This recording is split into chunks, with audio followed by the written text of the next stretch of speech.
One of the most popular weekends to be in Las Vegas is the first weekend of the NCAA tournament. A man that knows that town well and frankly is known well in that town, Jeff Ma from ESPN Predictive Analytics joins me.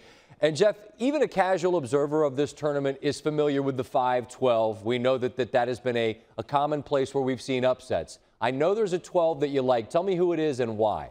Yeah, I actually like Yale, and it's partly because of what the line is. The line is Baylor only favored by 5, which you think is sort of strange, but Yale is actually rated as a top 40 team by analytics, and they're pretty strong, and they're playing only about 100 miles away from their campus. If you actually look at the 12 versus 5 seeds historically, the 12 seed wins at about a rate of 35%, so it's not that big a stretch for a 12 seed to beat a 5, and certainly the shortest line, which is Yale plus 5, is the place that I'm looking right now. And you know how I get bogged down with those lines that don't make a ton of sense, or at least they seem to, they draw your eye, don't they? And if you look at a couple 6-11s, there are several 11s that are either slight favorites or basically coin flip games. Do you like those 11s as well? I actually do. I mean, well, in the case of Gonzaga, who's favored over Seton Hall, I actually like Seton Hall in that one, even though that is kind of weird. But Gonzaga's pretty popular. They've got the 2 big men that everyone is like in favor of, and people are thinking Seton Hall's got to travel all the way out there. Okay.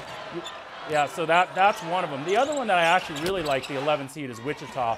They're only a 1.5-point dog to Arizona. Obviously, Arizona from the Pac-12, everyone thinks, they got the guys that everybody knows, but Wichita is actually rated by Advanced Analytics as like a top 10 team and a better team than Arizona. So I actually think that Wichita should be favored in that game, but because of the seed difference, I think it's hard for the odds makers to do that. One of the words that we typically bring up when you're here is value, and given the lack of real dominant teams this year and the fact that so many have been so well bunched together, it would seem to me that maybe there's some value when it comes to the futures play. If you just take a stab at someone to win it all, is there anybody that you see particular value in, Jeff?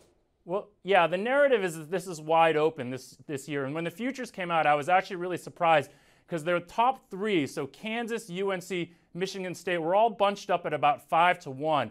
And then Virginia, who's been the top-rated analytics team for most of the year, was actually at 12-1. So I see a lot of value in Virginia to cut down the nets because I think they are about as good as those other 3 teams, and they should all be about the same.